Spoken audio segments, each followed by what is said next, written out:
আসসালামু আলাইকুম। আমি নাইম, দক্ষিণ কোরিয়া থেকে। আমার মাঝে, মাঝে পুতিনের যেই বিচক্ষণতা সেটা নিয়ে যেমন খুব বেশি ভরসা হয়, আবার মাঝে, মাঝে ভরসার জায়গাটা সইরেও যায়। কারণ কাকু অনেক কিছু হালকা নেয়। আপনি দেখেন এই মুহূর্তে রাশিয়ার বিরুদ্ধে পশ্চিমা শক্তিগুলা যেভাবে অর্থনৈতিকভাবে, সামরিকভাবে, কূটনৈতিকভাবে বা মানে তৃতীয় বিশ্বযুদ্ধ হোক আর না হোক, রাশিয়াকে মোটামুটি সাইজ করার জন্য ইউক্রেনের মাধ্যমে যে বিশাল একটা লঙ্কাকাণ্ড ঘটানোর প্রস্তুতি নিচ্ছে, এর মাঝখানে ভ্লাদিমির পুতিনের উচিত নিজের দেশের গোয়েন্দা বাহিনীকে তৎপর রাখা। দেশের ভেতর যে কোনো সময় যে কোনো পরিস্থিতি তৈরি হতে পারে, সেই পরিস্থিতিগুলোকে আপনার নিয়ন্ত্রণ করার জন্য খুব কঠিন কিছু আইন কানুন করা। ইভেন তার যেই কি বলা হয় যে অলিগার্কস আছে, আমরা ধরতে পারি রাশিয়ার পুলিশ, গোয়েন্দা, আর্মি বা আরো যে সংস্থাগুলো আছে, তাদেরকে সর্বোচ্চ সতর্ক অবস্থানে রাখা, নয়তো এমন ঘটনা আরো বড় আকার ধারণ করবে। সাম্প্রতিক সময়ে রাশিয়া ইউক্রেন যুদ্ধ শুরু হওয়ার পর রাশিয়ার অভ্যন্তরে এমন এমন ঘটনা ঘটছে যেগুলোর সাথে রাশিয়া খুব বেশি পরিচিত না। মাত্র গেল গতকালকে ইউক্রেনের বিভিন্ন জায়গায়, রাশিয়ার বিভিন্ন জায়গায় ইউক্রেনীয় সেনারা ব্যাপক তাণ্ডব চালিয়েছে। এর মাঝখানে গতকালকে আরো একটা ঘটনা আলোচনা এসেছে। রাশিয়ার দক্ষিণাঞ্চলীয় খুবই জনবহুল একটা এলাকা হচ্ছে দাগেস্তান। দাগেস্তান প্রদেশের দুটি শহরে মানে উপাসনালয়ে বন্দুকধারীর হামলায় অন্তত 15 জন পুলিশ কর্মকর্তা সহ 26 জন নিহত হয়েছে। আহতের সংখ্যা প্রায় শতাধিক। আপনার প্রদেশটির ডারভেন্ট এবং আঞ্চলিক রাজধানী মাখাচকালা শহরে এই হামলা চালানো হয়েছে। এই বন্দুক হামলাকে প্রতিহত করতে গিয়ে 15 জন পুলিশ কর্মকর্তা তারা মারা গেছেন। একজন অর্থোডক্স পুরোহিত এবং 4 জন বেসামরিক নাগরিকও সেখানে নিহত হয়েছেন।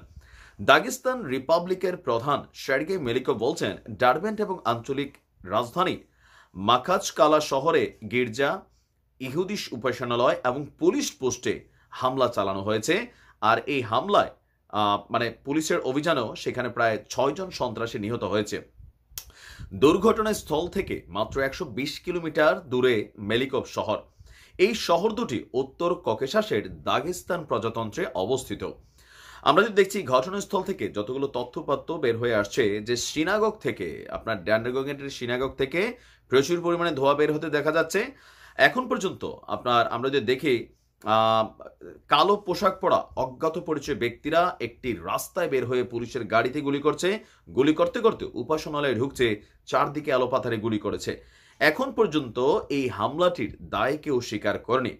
আপনার রাশিয়ার রাষ্ট্রীয় বার্তা সংস্থা তাস বলছে, দাগেস্তানে বন্দুকধারীরা আন্তর্জাতিক সন্ত্রাসী সংগঠনের সদস্য। তার মানে তারা দেশের বাহির থেকে আপনার রাশিয়ার ভেতরে প্রবেশ করেছে। দেশটির জাতীয় সন্ত্রাস বিরোধী কমিটি বলছে, এই জঙ্গিরা দুটি শহরে দুটি অর্থোডক্স গির্জা, দুটি উপাসনালয়, পুলিশ চেকপোস্টে হামলা চালানো হয়েছে। আমরা যে দেখি এখানে আচ্ছা, মেরিকপ বলছেন যতক্ষণ পর্যন্ত অনুষ্ঠান, আচ্ছা তিনি বলছেন আমরা যদি দেখি চলতি বছরের মার্চ মাসে একবার রাশিয়ার রাজধানী, আমি নিজেও নিউজটা করছিলাম, ক্রোকার্স সিটি হলে, মস্কোর ক্রোকার্স সিটি হলে সন্ত্রাসী হামলায় 140 জনেরও বেশি মানুষের প্রাণহানি হয়েছিল। সেই সময় এটার দায়ভার আপনার কালো পতাকার মধ্যে যে কি বলা হয় যে আমাদের কালেমা লিখে একটা গোষ্ঠী আছে, এটা দায়দার তারা স্বীকার করছিল, কিন্তু এটা নিয়ে এখন পর্যন্ত নীরব। রাশিয়ার গোয়েন্দা সংস্থাগুলো বলছে যে বহিরাগত সন্ত্রাসীরা রাশিয়ার ভেতরে প্রবেশ করে এই ঘটনা ঘটিয়েছে। এখন এই বহিরাগত সন্ত্রাসীরা কারা হতে পারে? সোজা হিসাব, যারা চায় রাশিয়াকে যে কোনো মূল্যে অস্থিতিশীল করে তুলতে, যারা চায় পুতিনের রাজত্বের অবসান ঘটাতে, যারা চায় রাশিয়া যে পরাশক্তির ভূমিকায় আছে সেখানে ঘাটটা ঝুঁকাইতে, এরা ছাড়া তো আর কেউই না। সো পুতিনের উচিত আগে থেকে বিষয়গুলোকে কন্ট্রোলে রাখা, সচেতন থাকা, নয়তো কিন্তু বড় ধরনের ঝামেলায় পড়ে যাবে রাশিয়া। কারণ এই মুহূর্তে দেশি বিদেশি আন্তর্জাতিক ষড়যন্ত্র রাশিয়ার বিরুদ্ধে চলছে। আল্লাহ হেফাজত করুক রাশিয়াকে। আসসালামু আলাইকুম।